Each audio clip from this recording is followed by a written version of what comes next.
bom dia a todos. Bom, chegamos aqui num momento que interessa muito a todos nós. Eu sou o Felipe Seabra, tenho o privilégio de atuar no time de marketing Esri, da imagem, e vou fazer uma pergunta rápida, sem enquete, só levanta a mão, eu consigo ver no escuro, fiquem tranquilos. Quem daqui está vindo neste evento pela primeira vez, no encontro de usuários Esri, por favor, levanta a mão. Acho que ultrapassou a metade dos participantes aqui. Isso mostra que cada vez mais a plataforma e a demanda por solucionar problemas, desafios com o uso dos mapas está presente em empresas dos mais diversos segmentos, dentro dos mais diversos departamentos. E todos nós aqui temos em comum, que é isso que nós vamos mostrar, 5 desafios que superamos todos os dias. Seja você da esfera pública, seja você de empresas, isso que vocês vão se engajar, participar, e a gente vai fazer algumas demonstrações para cada desafio. Vai ser bem dinâmica essa parte aqui da apresentação. Mas antes, eu gostaria de compartilhar algo que eu não tinha ideia, que eu descobri recentemente, quando eu comecei a atuar no começo do ano no time de marketing Esri aqui da imagem. Eu descobri que existe uma plataforma tecnológica que ela faz muito mais do que solucionar nossos problemas. Ela nos ajuda a compreender melhor o mundo e a construir um futuro melhor. Essa plataforma tecnológica, ela está presente hoje em mais de 350 mil empresas e governos de todo o planeta, que juntos e de maneira colaborativa são construídos 150 milhões de mapas por dia. Esse número saiu numa matéria, uma entrevista do Jack Dangermond na Forbes recente. Eu fiquei impressionado, não é nem 1 milhão de websites, é 150 milhões de mapas construídos para resolver problemas de negócio. E essa história, vou ser bem breve aqui, são poucos slides, ela teve início em 69. Então, falar de 69 fica até um pouco intangível. Eu sou de 79, 10 anos depois, já existia essa plataforma há tantos anos. Jack Dangermond fundou a Esri com essa esposa Laura em 69, e o objetivo era organizar e analisar informações geográficas para fazer planejamento territorial e análises ambientais. Então, naquela época, a tecnologia estava em pleno desenvolvimento. O homem estava pisando na Lua a bordo da Apollo 11, o primeiro e-mail era disparado numa rede de computadores nos Estados Unidos, a ARPANET, e naquela época, sim, já se falava de mapeamento, de GIS, de cartografia. Quem está curioso é o Pelé fazendo o milésimo gol contra o Vasco no Maracanã, em 1969. E essa plataforma, ela evolui, como vocês estão percebendo aqui, sempre tem novidades. De projetos de GIS para o estado de Maryland, em 73, que era algo revolucionário, um polígono do estado com um sistema que sobrepunha camadas de mapas de diferentes escalas e fazia as primeiras análises espaciais. Isso foi evoluindo para o primeiro produto comercial na década de 80, 82, aí no auge dos PCs da IBM. Talvez tenha alguns que conheçam aqui essa interface.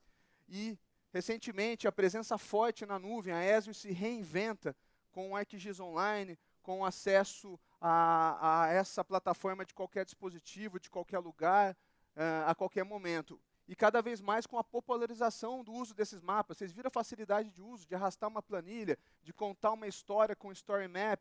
Então, isso faz parte dos nossos dia a dia como empresa e como pessoas que querem simplesmente contar uma história no mapa. Então, isso está cada vez mais presente nesse dia a dia como uma plataforma que é líder de mercado. E talvez um dos segredos é que a Esri investe do seu faturamento de 1,4 bilhão de dólares ano, ela investe religiosamente 28% em pesquisa e desenvolvimento. Se você comparar gigantes da tecnologia como Microsoft e Google, estamos falando de 13%, 14%, que já é considerado um número bem elevado de investimento em pesquisa. E ela está cada vez mais presente nas escolas. Se você pegar o exemplo dos Estados Unidos, todas as séries de todas as escolas públicas americanas têm acesso ao ArcGIS Online. São mais de 100 mil escolas. Aqui no Brasil, a presença cada vez mais forte, tanto na universidade. Eu sou da Unicamp, tem um pessoal da Unicamp aqui. Na época que eu estudei lá, já faz uns 15 anos, o laboratório de computação tinham poucas máquinas, a gente tinha que se revezar para usar o ArcGIS 3.x alguma coisa. Hoje em dia, não. Todos os alunos acessam aqui do seu próprio celular, do seu Android, do seu iOS, acessam de casa. Isso está cada vez mais presente. E não precisa ir no ensino acadêmico. Se você pegar o ensino básico, eu tenho 2 filhas numa escola de particular em São José dos Campos, as 2 aos 7 anos de idade vão ter acesso nas aulas de geografia ao ArcGIS. Então isso está cada vez mais presente, é a nossa realidade. Isso que nos motiva aí a falar cada vez mais e divulgar essa plataforma e receber pessoas novas aí como vocês aqui conosco nesse dia aí tão especial. Não é à toa que o market share da ESO é praticamente metade do market share dos sistemas de informação geográfica no mundo todo. E se você somar os 4 quartos colocados, não dá 34%, 35%. Então, o posicionamento da ESO B2B, ela fornece tecnologia para empresas e para governos, e isso coloca ela anos-luz de qualquer outro entrante, qualquer outro player de outra área. É isso que nos diferencia, é isso que faz com que possamos ditar a própria evolução dos sistemas de informação geográfica no mundo. É por isso que vocês estão aqui acompanhando todas essas novidades. E vocês percebem, eu sou um pouco entusiasmado para falar. Eu sou um entusiasta da tecnologia, todos vocês são. Nós estamos falando aí de, como colaboradores, praticamente 9.000 pessoas, se você somar 3.600 da ESO, mais 5.500 funcionários dos distribuidores no mundo todo. É um batalhão de pessoas trabalhando para a evolução dessa plataforma. Eventos como teremos no próximo mês, encontros do Users Conference em San Diego, que reuniu na última edição 16.000 pessoas. É o maior evento de geotecnologia do planeta acontecendo aí em cima da plataforma ArcGIS, que todos aqui estão prestigiando e vendo aqui em primeira mão algumas novidades. E tudo isso, todo esse sucesso, toda essa evolução tem um porquê. Porque essa plataforma, ela é uma nova linguagem das empresas, como o Enéas mostrou, como meus colegas aqui apresentaram, ela tem a capacidade de ser uma plataforma que integra todos os sistemas corporativos, que ela integra departamentos, que ela pode ser tão simples de usar, que em menos de 3 cliques, vocês viram aqui, vocês conseguem obter respostas assertivas com dados reais do seu negócio. E essa plataforma, ela dá poderes a vocês que estão aqui, a todos nós, aos nossos verdadeiros heróis, que nos ajudam a contar essas histórias de sucesso que nós estamos vendo aqui hoje. E alguns de vocês provavelmente estão aqui, tem cases de Natura aqui, Cocamar, Unimed, e aí vai.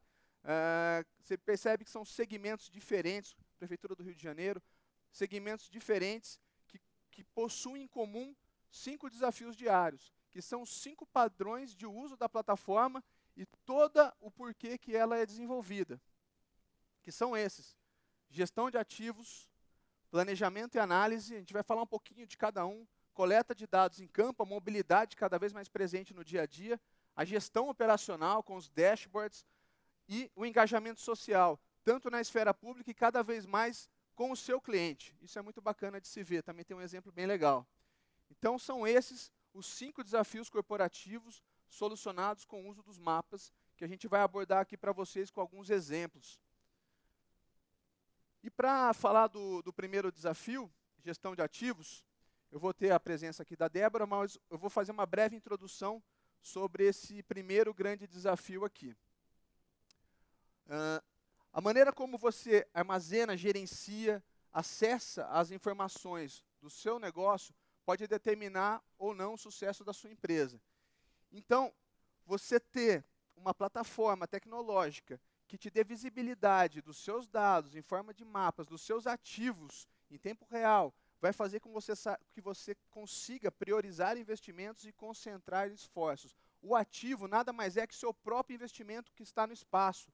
Seja uma rede de utilities, seja seus veículos, seja as pessoas, seja os seus equipamentos, tudo isso precisa ter uma boa gestão, uma boa administração.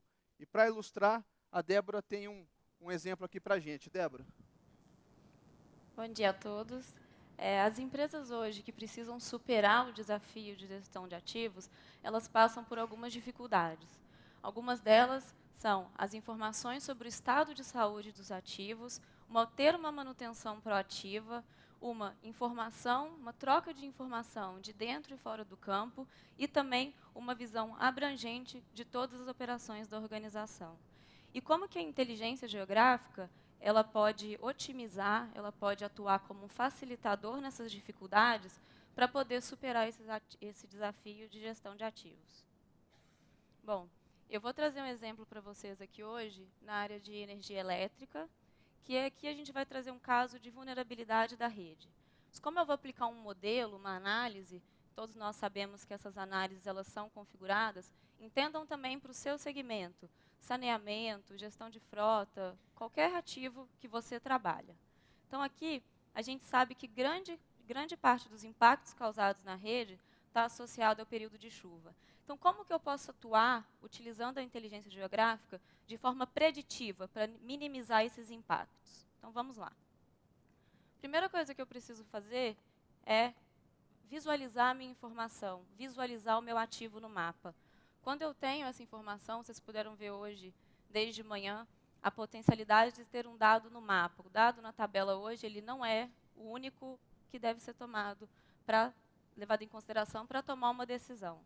Então, quando eu adiciono meu dado no mapa, eu já consigo perceber um comportamento espacial do meu dado.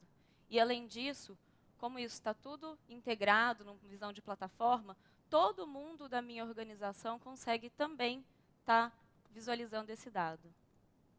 Para eu analisar também um modelo de forma preditiva, eu preciso avaliar o meu histórico.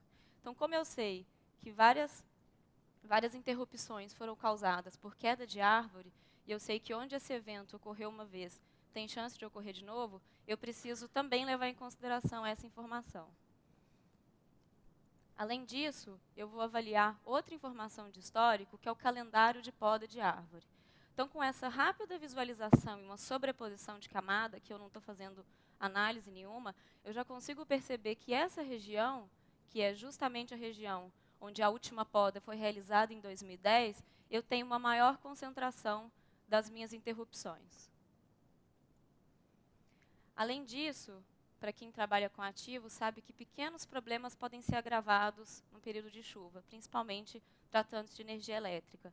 Então, aqui também, eu especializei as minhas ordens de serviço em aberta.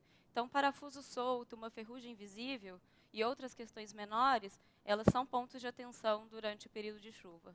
Então, agora eu também consigo dar uma visibilidade para toda a minha corporação de onde que estão os meus gaps. Então, eu vou direcionar a minha equipe de campo para poder atuar mais nessas operações em aberto. Então, como eu falei, a gente apenas visualizou camadas, mas agora eu vou fazer uma análise. Então, eu gerei um modelo de avaliação de vulnerabilidade de ativo, que levou em consideração todas aquelas minhas informações especializadas para poder me indicar aonde na minha rede eu preciso ter uma atuação mais forte, que no meu caso são nesses pontos aqui destacados em vermelho. Então, feito isso, que venha o período de chuva, pois a minha equipe de campo já está trabalhando para poder atender às ordens de serviço em aberta e também as outras questões, atualizando as podas de árvore. E aqui a gente conseguiu também atingir justamente aquelas dificuldades que eu falei no começo. A gente conseguiu ter uma manutenção proativa, uma visão geral da minha organização e da minha operação. Eu também consegui ter uma maior troca de informações de dentro e fora do campo e também a informação do estado de saúde dos meus ativos. Desculpa, gente. Obrigada. Felipe.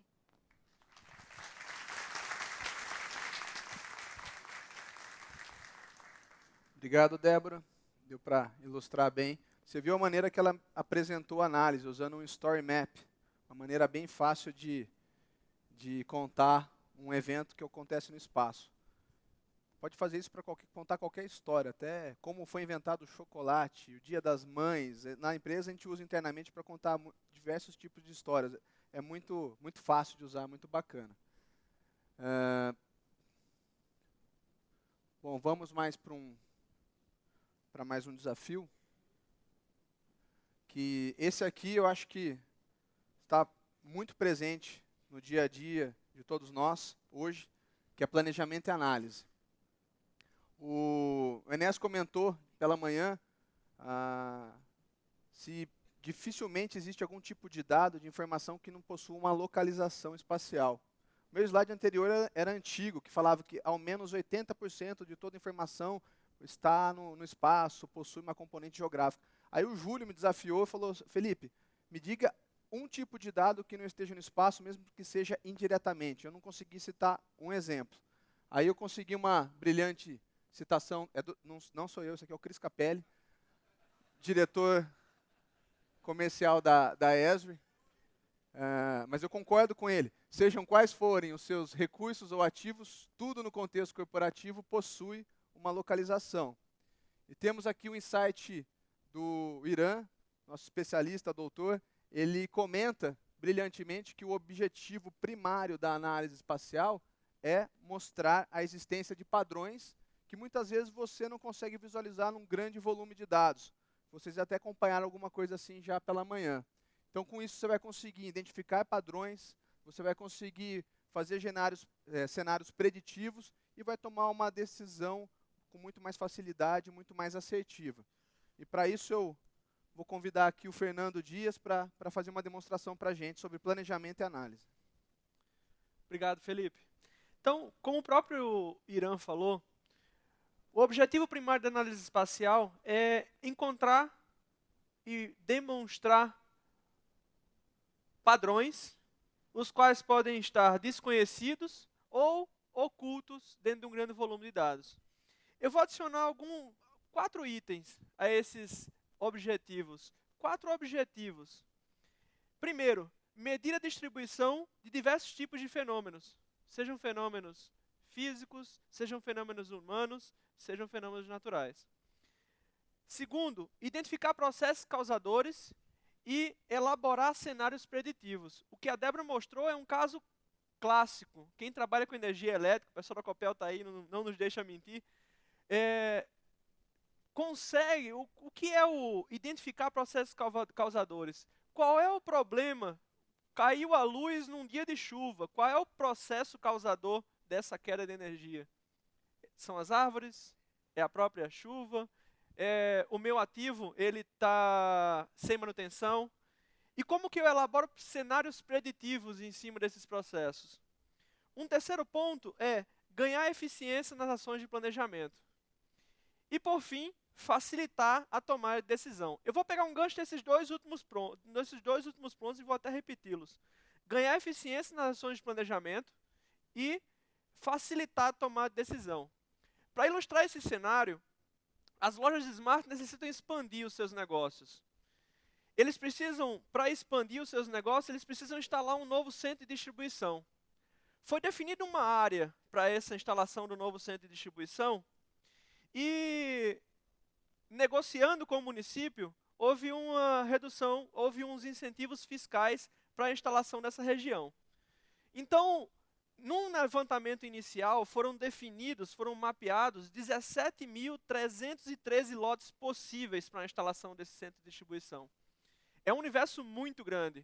A gente precisa melhorar isso. A gente precisa romper esse desafio do planejamento, aonde eu coloco, com as análises. Então, para resolver ou para facilitar a minha vida, começaram-se os processos de análise. Dentro desses processos, a gente foi definindo requisitos. O departamento de logística tinha alguns requisitos, como, por exemplo, que está dentro de uma distância de pelo menos 2 km de rodovia, para minimizar os custos de viagem e facilitar a distribuição dos equipamentos, das mercadorias para as lojas. Dentro desse universo, já aí vem a primeira análise espacial. Um buffer simples, um cruzamento de dados. A partir das rodovias eu tenho um destaque dos 8.897 lotes possíveis. Eu já diminuo muito o meu universo. Eu possuo outros requisitos, como estar fora de uma área de alagamento. Nessa região é conhecido que algumas áreas alagam no período de chuva. Então, eu preciso extrair essas áreas. Aí vem uma outra análise espacial. Com a resposta dela, eu tenho uma diminuição e eu passo a ter agora 8.454 lotes. Um outro requisito esse é clássico, eu preciso me enquadrar na lei do zoneamento municipal como um lote industrial. Aqui vem mais uma análise, aqui é um filtro. Eu preciso estar dentro dessa lei. Esses lotes em amarelo são os lotes com o zoneamento municipal como industrial. Agora eu tenho 50 lotes possíveis para a instalação desse novo centro de distribuição. Um outro requisito é que possuam pelo menos 20 mil metros quadrados para atender a demanda de estacionamento e uma possível expansão, uma possível ampliação. Aqui eu já reduzo bastante o meu universo. Eu tenho agora 26 lotes possíveis. E por fim, para diminuir os custos com aquisição e construção de um novo centro de distribuição, de um novo galpão, eles precisam estar vazios. Olha que coisa interessante, com 4 ou 5 passos, eu já defini de um universo de 17 mil lotes, eu cheguei no universo de 4 lotes. Eu já consigo aqui disparar ações. Eu já consigo, por exemplo, pedir para o pessoal do administrativo ir lá para fazer a inspeção, se está dentro daqueles meus requisitos que foram definidos pelo departamento de logística. Eu preciso também já disparar uma ação para verificar quanto custa aquela área, qual o custo de locação ou de compra daquela área. E aí eu já consigo, por exemplo, indo nessa região, tirar fotos, anexar essas fotos desse centro de distribuição. De uma forma muito simples, de uma forma muito rápida, a plataforma endereça todos esses desafios de análise espacial. Isso aqui é um exemplo muito simples, mas poderia ser um caso de eu preciso instalar uma nova agência bancária, eu preciso identificar onde que estão os meus clientes, como eu mostrei no exemplo anterior. Eu tenho N cenários onde eu consigo atender aquele desafio ou ultrapassar aquele desafio usando análise espacial. Obrigado, Felipe.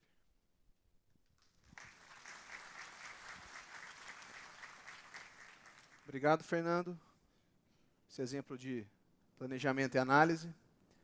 Vamos passar aí para mais um desafio. Esse eu acredito que é cada vez mais comum em nosso dia a dia.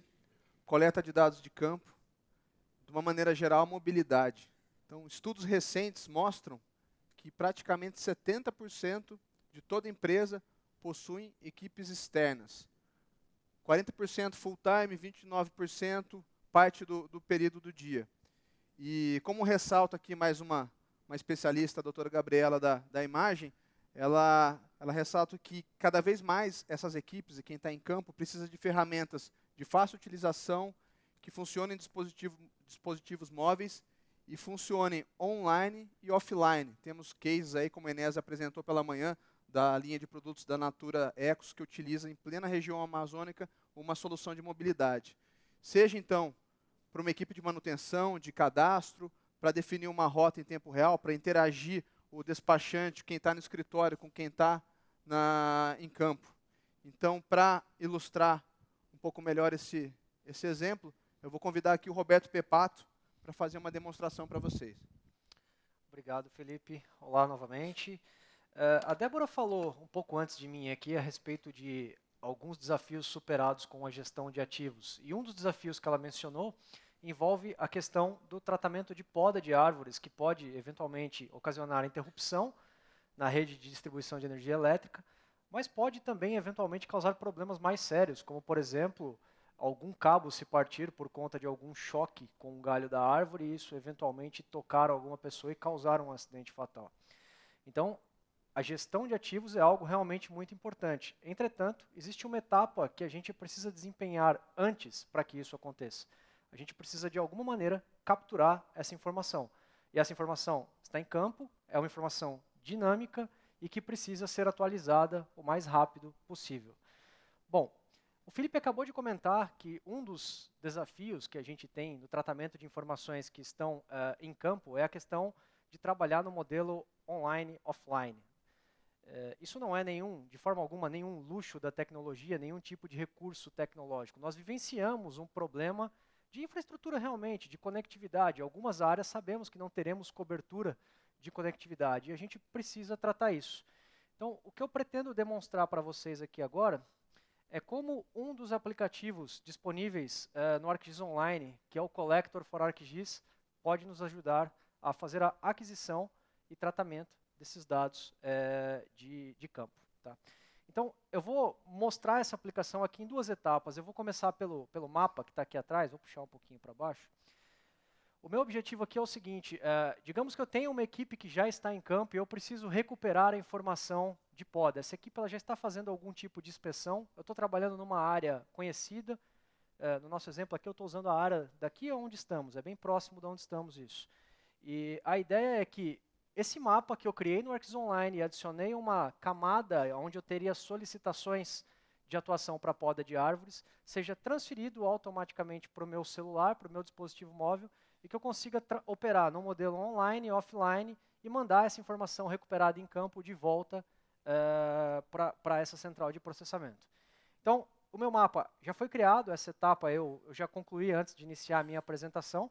Eu vou abrir aqui o aplicativo Collector, é o aplicativo que eu estou usando agora.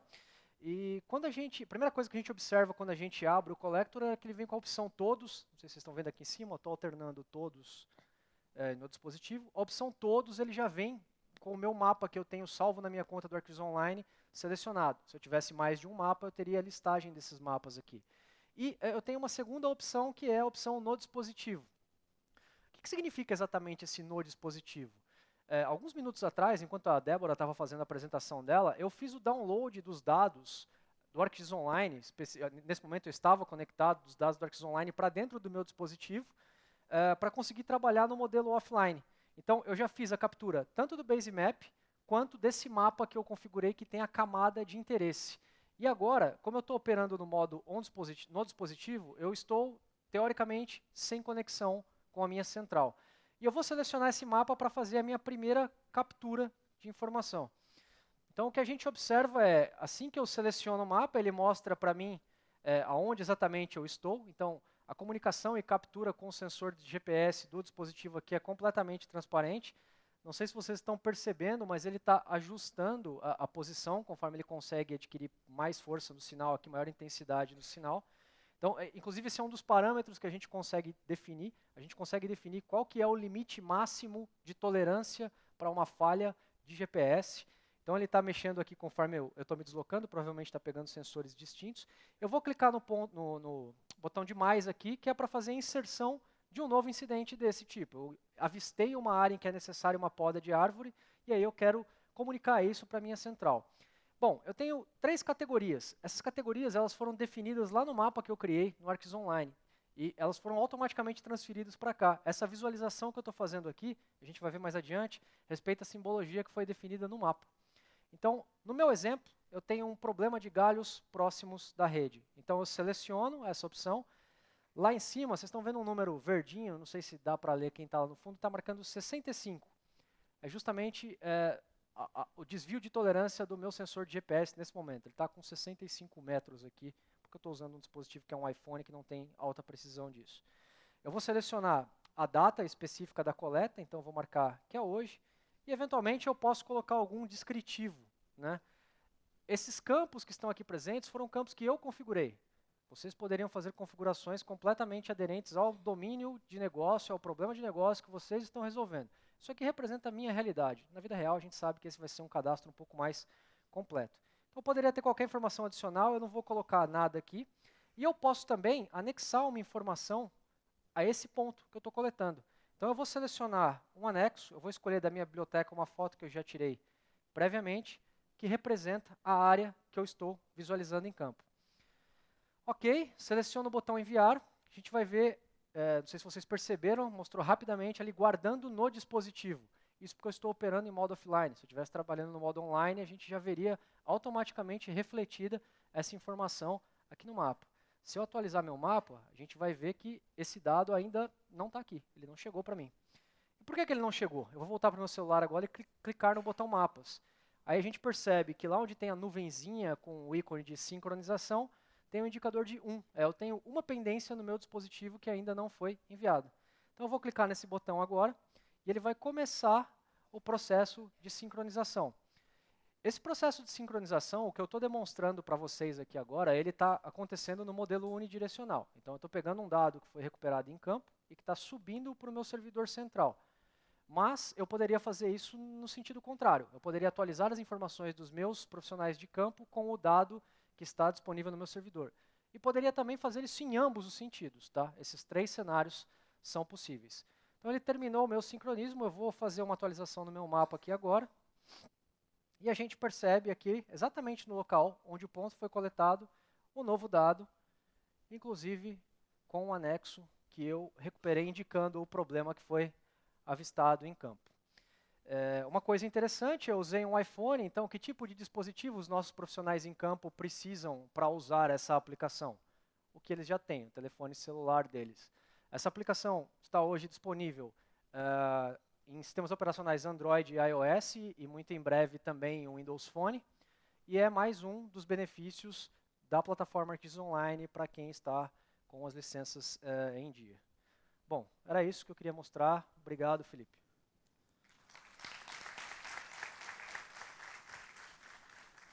Obrigado, Pepato. Bom, vamos passar aqui para mais um desafio. Esse, particularmente, eu acho muito bacana, interessante, a maneira como ele é solucionado, principalmente com as apps, com os dashboards que a plataforma ArcGIS tá disponibilizando aí através do ArcGIS Online. O gestão operacional, eu mantive aqui o nível das citações, coloquei o Bill Gates para falar brilhantemente que o modo como você administra, reúne e usa informação determina se você vencerá ou perderá. Então, cada vez mais, uma plataforma que permita que você visualize em tempo real os seus dados somados a eventos externos que impactam no seu negócio, através de painéis de fácil entendimento, compreensão, vai te possibilitar que você dê qualidade e velocidade nas suas respostas, que você supere os seus desafios de gestão da sua operação como empresa, como governo. E para ilustrar isso, o Caio tem uma demonstração para fazer para a gente aqui. Caio. Obrigado, Seabra. Obrigado, Seabra. Bom dia novamente. Primeiro eu queria pedir desculpas porque eu estou um pouco gripado, então me desculpem. Eu queria retomar, vocês viram uma evolução sobre 3 desafios apresentados até agora. Gestão dos seus ativos e como tomar decisões com eles. A partir disso, trabalhar com planejamento e análise. E coleta de dados em campo, que é algo que vai garantir que a sua base de dados vai estar constantemente atualizada. Só que, muitas vezes, dependendo da atividade que vocês fazem, não há tempo para que vocês parem, façam um planejamento, façam uma análise. A tomada de decisão ela precisa ser feita em milésimos de segundo e isso pode incorrer, muitas vezes, em coisas muito sérias, como vidas serem perdidas ou, financeiramente falando, algum impacto maior a ativos que vocês tenham. E a gestão operacional ela vem endereçar justamente esse problema. O conjunto de pessoas que tomam decisões, eles precisam ter dados em tempo real e apresentados de forma fácil para a tomada de decisão. O que eu tenho aqui uma demonstração que a gente fez, isso é uma simulação para a Secretaria de Segurança Pública do Estado do Recife. A gente vai trabalhar com uma área do Estado de Pernambuco. A gente vai trabalhar com uma área da cidade de Recife. E a primeira visualização aqui que vocês estão tendo é o servidor deles, isso é simulado, então a gente falou e eu queria pontuar para vocês novamente. Informações sérias, importantes, que precisam estarem seguras na infraestrutura de vocês, podem estar lá. Então o que eu estou simulando aqui, eu estou acessando um servidor. Isso aqui não estaria na cloud pública, estaria numa cloud privada. E eu tenho todas essas informações. Eu vou focar em viaturas, ocorrências registradas, e mais um pouquinho à frente a gente vai ver sobre indivíduos que estão em condicional. Então, o que eu fiz aqui foi aplicar um pouco daquele conceito de Smart Mapping que vocês já viram. Tematizei um pouco. Deixa eu abrir aqui para vocês verem a legenda. E o que a gente tem são viaturas com seus GPS, e a gente está trazendo a informação da localização delas. e ocorrências com a informação de qual é o status dela, se elas foram despachadas ou não. O que é o primeiro passo que eu posso fazer aqui e que é importante ser destacado? Se esse dado ele é em tempo real, eu recebo o posicionamento disso ou a atualização das ocorrências, eu posso vir aqui e dizer, olha, eu quero que você atualize para mim a cada 0,1 minuto essas informações. E aí ele vai fazer isso para as viaturas. Eu posso fazer isso também para as ocorrências. E aí vocês vão começar a ver uma movimentação das viaturas no mapa, tá? E aí, por conseguinte, um outro dado muito importante para a gestão operacional por uma Secretaria de Segurança Pública. Creio que vocês já ouviram falar disso. Pessoas que estão em condicional têm, infelizmente, um alto índice de reincidência de ações criminosas. E saber a sua localização, como eles usam tornozeleiras que têm a informação do posicionamento, é muito útil na hora de delimitar se alguma possível ocorrência na área pode ter acontecido potencialmente causada por esse indivíduo. Tá? Então, a gente poderia fazer a mesma coisa aqui. Eu peço para ele atualizar o intervalo e a cada 0,1 ele vai atualizar para mim o posicionamento desse indivíduo.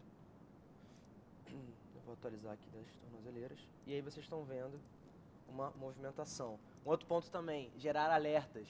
O indivíduo incondicional ele pode ficar no máximo 3 km da sua residência. Qualquer momento que ele saia, eu posso gerar uma ocorrência dentro da minha central para que eu possa endereçar esse problema antes que isso, enfim, ocasione algo mais grave. Tudo bem, falei tudo isso, mas eu acredito que muitos devam estar pensando que a forma como esse mapa está sendo exibido não é a melhor forma de auxiliar um grupo de pessoas tomarem decisões em cima disso. São vários pontos, várias simbologias diferentes. Para isso, para melhorar essa visualização e facilitar a vida dos decisores, a gente trabalha com uma visualização de painel de controle. E aqui vocês vão notar que é usado o poder do mapa. Então eu unifiquei ambos os mapas com ocorrências registradas, posicionamento das viaturas e os seus status, e os indivíduos que estão em condicional com as suas tornozeleiras, e agreguei alguns indicadores que são vitais para a operação.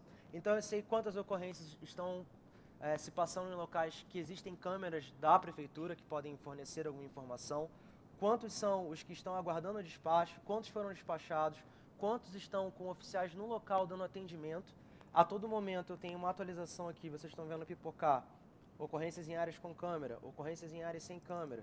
Se eu der um clique, ele informa para mim em qual local do mapa isso aconteceu. Além disso, eu consigo ter uma visualização facilitada de qual é o tipo de ocorrência mais comum, se é um vandalismo, se são furtos, se são assaltos. As circunscrições, que são as formas como a gente operacionaliza o trabalho das equipes de campo, quantas ocorrências em cada área de circunscrição. Então, extrapolem isso para os negócios de vocês, imaginem o quão útil é aliar essa visão gráfica por indicadores e gráficos com o mapa e informação em tempo real, para que vocês tomem decisões muito mais embasadas e no tempo necessário para evitar problemas. Muito obrigado, Seabra, de volta com você.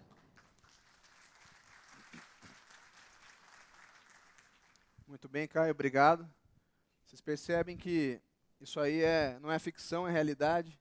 É um caso brasileiro, uma demonstração feita aqui em Recife. Não é Gotham City, não é cenário de filme. E a plataforma responde muito bem através dessa extensão que é o Operations Dashboard, que pode ser configurada para qualquer tipo de negócio, não só para a segurança pública. Então isso que é uma plataforma preparada para solucionar o problema aí de gestão operacional. E para finalizar, o último desafio, engajamento social. Vou fazer uma breve introdução. Geralmente, quando falamos em engajamento social, fazemos uma associação direta com transparência pública, com o cidadão, algo na esfera pública. Isso é muito comum, e é verdade. Mas cada vez mais o engajamento está presente nas empresas, no mundo corporativo, que na linguagem de marketing, isso quer dizer a relação que o seu cliente tem com a sua marca. Por isso que é cada vez mais comum bancos, seguradoras, empresas de N segmentos criarem apps, criarem jogos, criarem algo interativo usando uma plataforma de mapas para melhorar essa relação com o seu cliente e coletar informações dos seus clientes, dos seus usuários e, em alguns casos, ampliar o volume de vendas. É o exemplo que eu vou passar aqui para vocês num vídeo aqui de 1 minuto. This is Amp Energy Power Dash, the new mobile game that puts fans behind the wheel of Dale Jr.'s 88 car. This guy's fired up. That's right, Dale. It's on. It's on. That's what I just said. But Power Dash isn't just an awesome mobile game. Fans can compete for weekly prizes, so hold on to your seats. It's a good thing we're wearing seatbelts. That's right, Dale. Also, players can scan cans for game cheats to jack up their scores, so we're getting cans in hands by driving fans in store. That's how you drive. Right. The game even alerts fans when they're close to an AMP retailer with a message that tells them to Go get it. That's what I was going to say.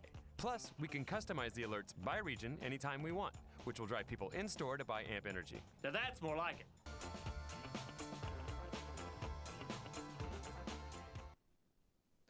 Nesse caso de sucesso, que é bem interessante, essa bebida energética Power Dash, ela teve um aumento no volume de vendas durante essa campanha. Vocês viram, você tem a app no seu celular, para você ganhar um bônus, passar de fase, você tem que passar por um ponto de venda. Você é alertado quando você passa ali perto de um posto de conveniência, tem aquele aviso, go get it. Aí você vai na loja, compra, escaneia a latinha e aí você ganha essa bonificação.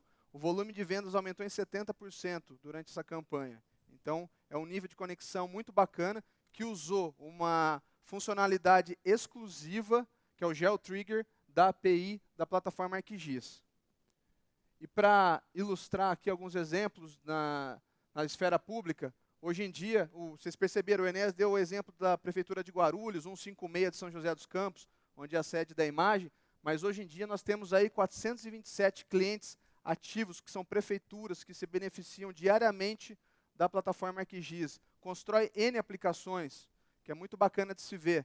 E em outras esferas, estadual, federal, cada vez mais, para promover agilidade, para fazer melhor gestão das suas obras, das suas ações sociais, para dar resposta a algum tipo de emergência. E para ilustrar melhor isso, o Júlio tem alguns exemplos para a gente aqui. Júlio. Bom, o objetivo aqui agora é falar sobre um dos temas que eu acho que nos faz refletir sobre por que estamos aqui, o que queremos e como fazemos isso. E cada um de nós aqui cumpre um papel social. Em algum momento nós somos os profissionais, pais de família, somos o amigo, o cidadão, o cliente. E em cada um desses momentos, a gente tem a possibilidade de ser um atuante, uma pessoa que participa ativamente daquelas decisões que estão sendo tomadas, faz toda a diferença. É nesse sentido, então, que o fator engajamento social pode ser representado em várias dimensões. Eu vou aqui resumir 3 dessas dimensões. Uma primeira dimensão tem a ver com a possibilidade do poder público ou das empresas darem visibilidade sobre as suas ações, sobre como ela trabalha, ela conseguir dar transparência. Um exemplo disso, um exemplo real disso que acontece, é a Prefeitura do Rio de Janeiro, que tem um portal e um conjunto de atividades, de obras, de modificações que vão ser feitas, são apresentadas para a população, estão disponíveis, utilizando a plataforma. Um exemplo desse, eu acho esse exemplo fantástico, eu sou um dos adeptos e preciso intensificar mais, mudar o transporte, né? A gente tem um problema de transporte nas grandes cidades, então eu gostaria de me locomover mais utilizando um transporte limpo e de bicicleta. Adoraria saber quais são as vias, as ciclovias que tem na minha cidade, onde tende a ter ciclovia instalada, planejar a minha rota. Quer dizer, esse é uma participação, um envolvimento que só faz sentido se estiverem conectados à ação pública, o ente responsável por isso e nós, que somos os usuários dessa ação. Aqui eu consigo, por exemplo, ver, e eu posso fazer todas aquelas análises que já foram apresentadas aqui, onde já tem implementada, onde está em construção e onde tem um projeto. Se isso é verdade, se isso acontece, já imaginou se eu pudesse ir para a próxima etapa, que é eu conseguir captar do meu cliente, do meu cidadão, o feedback sobre aquilo. Foi feito na cidade de São José dos Campos, um corredor para os ônibus, né, a faixa dedicada para que os ônibus circulassem. E foi perguntado à população o que elas acham disso. Então as pessoas poderiam ir lá e marcar Ela pode marcar a partir de onde ela trabalha, a partir de onde ela mora, de onde ela pega o ônibus, se ela aprova ou desaprova aquele corredor. E você pode conseguir fazer um conjunto de análises sobre isso. É fantástico, é ilimitadas as possibilidades de conseguir tomar decisões a partir do feedback que o cidadão dá. Eu passo a considerar o cidadão como um sensor. O Enéas disse isso aqui na fala dele, né? Todos nós estamos conectados. E a gente sempre pensa nessa conexão, o que nós recebemos, né? O que chega até nós. No momento que a gente analisa isso e que a gente tem um posicionamento crítico, atuante, engajado, a gente retorna informação para esse sistema. A gente retorna informação para o mundo. É do conhecimento de todos uma preocupação, além de mobilidade urbana, além de questões de segurança, o acesso à água, ou o não acesso à água, a escassez do recurso hídrico. Então já imaginou se o cidadão conseguisse dizer, faltou água na minha residência, faltou água na minha casa, está faltando água no hospital. Essas informações serem coletadas e espacializadas, e eu ter o cruzamento dessa informação com a informação que o poder público disponibiliza, da onde ele vai priorizar as suas ações. É fantástico. Mas dentre todas essas possibilidades de engajar, tem uma que me surpreendeu positivamente, e aqui eu vou fazer uma breve análise, não quero aqui entrar numa discussão muito técnica, que é o terremoto que aconteceu no Nepal. O terremoto é um movimento natural. Ainda bem que acontecem terremotos, furacões, tsunamis, mostra que o planeta está vivo.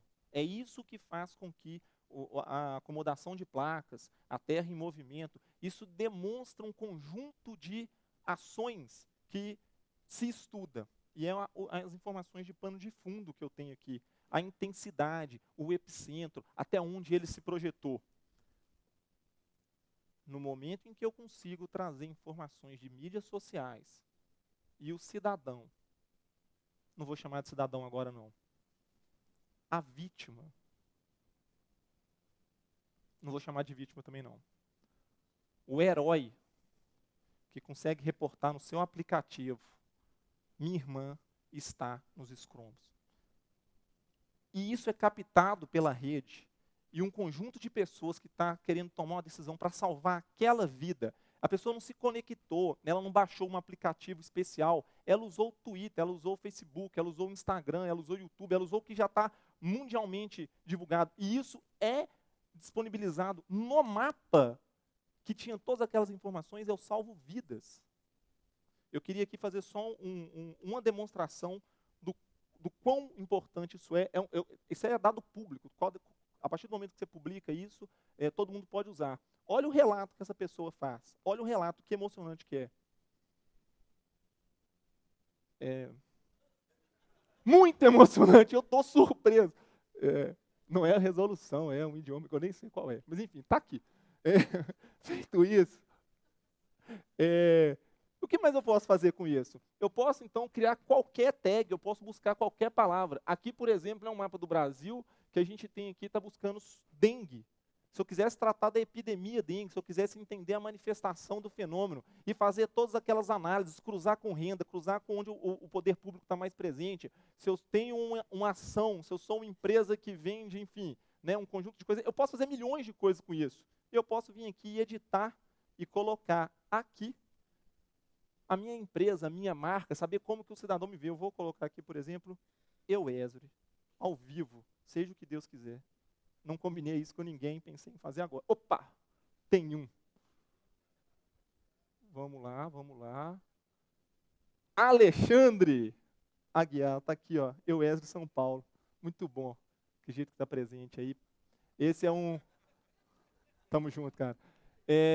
Pessoal, para terminar, entendam o poder do engajamento, entendam como que vocês podem revolucionar a maneira como vocês participam do mundo e como vocês, como representantes das corporações, governos ou empresas, podem se conectar com cidadãos que vão revolucionar o mundo. Obrigado.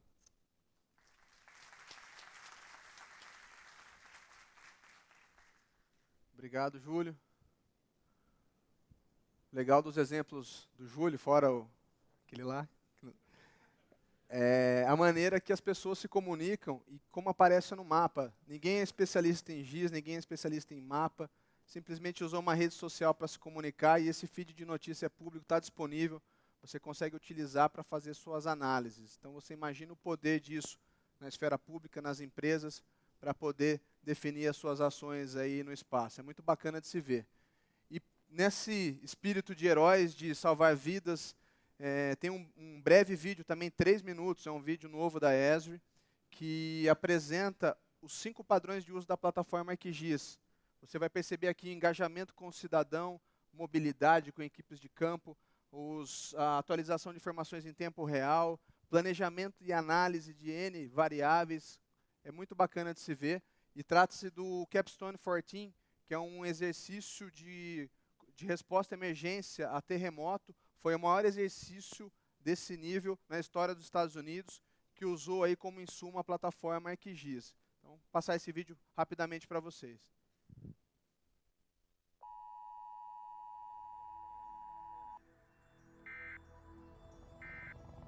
Well, the catastrophe that experts have been warning us about has just happened.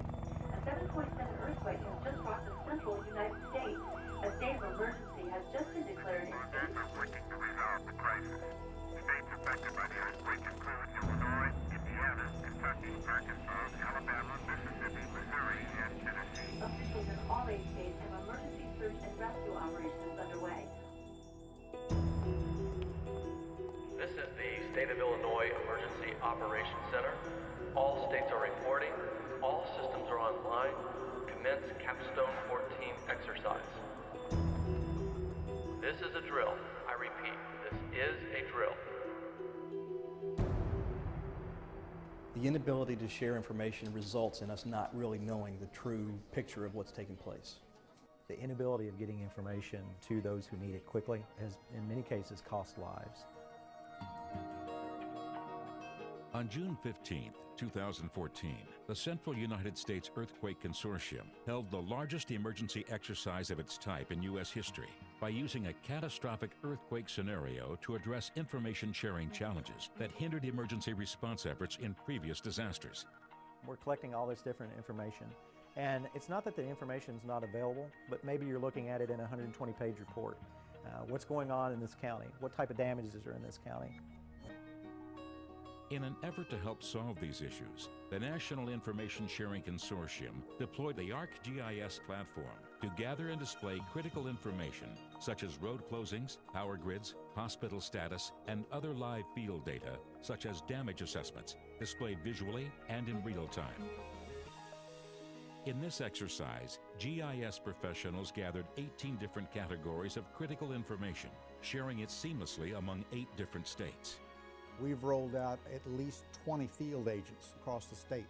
They're sending in GIS data online, real time, and that's an example of where it has come from and the interoperability that has overcome many, many of these obstacles.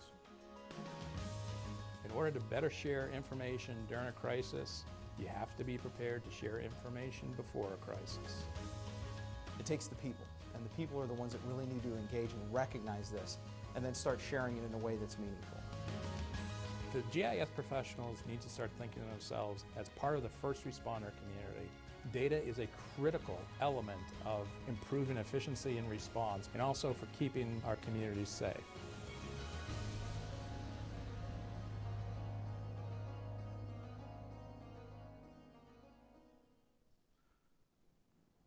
Bom, o que eu gostaria de finalizar aqui, breve convite para acessar nossa página 5 Desafios, mas mais do que isso, tudo que vocês estão vendo aqui hoje está disponível, vocês já são usuários da plataforma, vocês têm acesso a essa facilidade de uso, a essas ferramentas incríveis, vocês conseguem superar seus desafios, vocês conseguem integrar seus departamentos, vocês conseguem dar respostas rápidas.